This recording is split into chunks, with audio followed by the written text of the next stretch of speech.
Hazrat Shahjalal international airport. Wow, কি সুন্দর ভাই, দেখেন রাত্রে 11:30 বাজে এখন, কি সুন্দর।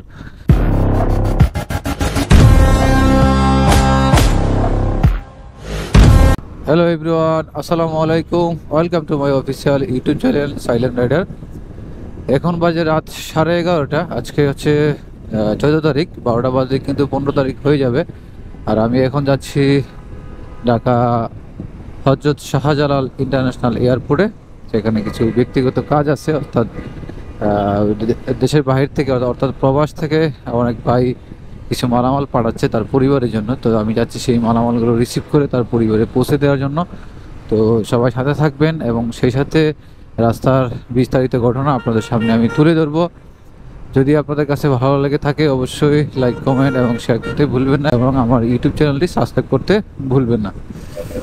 দেখেন রাত্রে 11:30 বাজে, এখনও কিন্তু গাড়ির প্রেশার মোটামুটি রাস্তায় ভালোই এখন। আর বিশেষ করে এখন কিন্তু দূরপাল্লার বাসগুলো বেশি চলবে,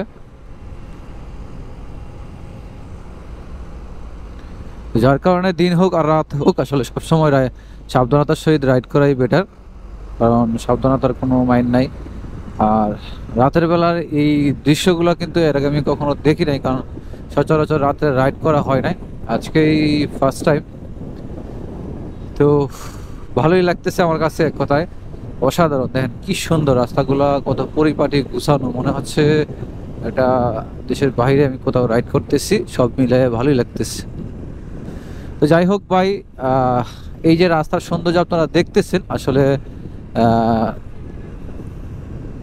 এই সৌন্দর্যের জন্য আমি সবসময় আপনাদের সামনে তুলে ধরতে পারি, সেই জন্য আমার জন্য অবশ্যই দোয়া করবেন। এবং আমি যেহেতু ইউটিউবে নতুন, অবশ্যই আমার চ্যানেলটিতে সাবস্ক্রাইব করতে ভুলবেন না, এবং পাশে থাকা বেল আইকনটি অবশ্যই চাপ দেবেন যেন পরবর্তীতে আপডেট পেতে পারেন।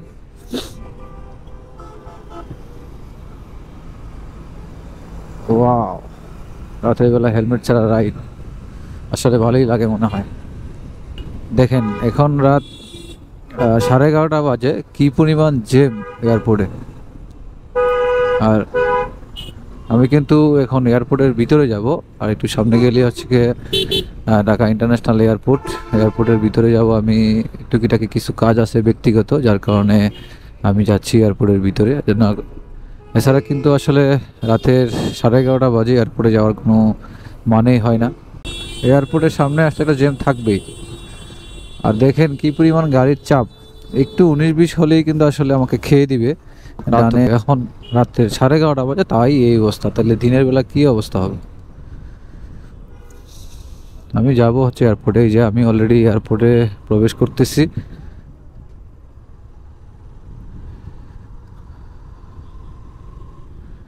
Welcome to my Bangladesh airport, Hazrat Shahjalal international airport. Wow, কি সুন্দর ভাই, দেখেন রাত্রে 11:30 বাজে এখন, কি সুন্দর। ভালোই লাগতেছে এয়ারপোর্টে আসে। এখন আমি যার কাছে যাব সে যে আসলে কোন টার্মিনালে নামবে সেটা হচ্ছে আসলে বড় কথা। যাই হোক, আমি ভিতরে প্রবেশ করি, তারপরে বিস্তারিত দেখা যাবে। সময় মতো সব কিছু আপনাদের সাথে শেয়ার করা হবে। আর এই প্রথম ক্যামেরা নিয়ে এয়ারপোর্টে আমি প্রবেশ করতেছি।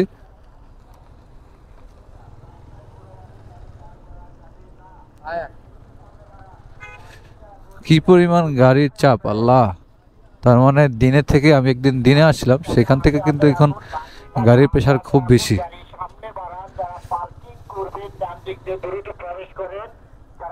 তো এখানে কিছু গাড়ি পার্কিং করা আছে, বাইক পার্কিং করা আছে। ভিতরে নেওয়া যাবে না, এখানেই রাখতে হবে। এই যে পার্কিং এর জায়গা, আসলে এখানে ছাড়া নাকি রাখা যাবে না, তো এখানেই রাখি। এখানে তো আবার গাড়িতে হাগু দিবে ভাই, এখানে রাখা যাবে না, একবার আমি ধরা খাইছি। এখানে অনেক পাখি থাকে, এখানে রাখলে গাড়ি হাগু দিয়ে ঘুরে দেয় একবারে। এটাই হচ্ছে হযরত শাহজালাল ইন্টারন্যাশনাল এয়ারপোর্ট। এই দেখেন কি সুন্দর, রাতের বেলা কি পরিমাণ গাড়ি এখানে আছে দেখেন, যাত্রী নেওয়ার জন্য। অবশ্যই এখানে কিছু পার্কিং করা আছে। আর সব মিলে একটা প্যারা, আর কি প্যারা বললেই চলে, সব মিলে এখন বাজে এই যে মোস্তফা ভাই অলরেডি ফোন দিচ্ছে আমারে, মনে হয় মেসেজ দিচ্ছে যার মালামাল। তো যাদের কাছে ভালো লাগছে অবশ্যই আমার ভিডিওটি ফলো দিতে ভুলবেন না, এবং বিস্তারিত যদি জানতে চান তাহলে অবশ্যই কমেন্ট বক্সে জানাতে পারেন, তাহলে আমি চেষ্টা করব আপনাদের হাতে বিস্তারিত শেয়ার করার জন্য।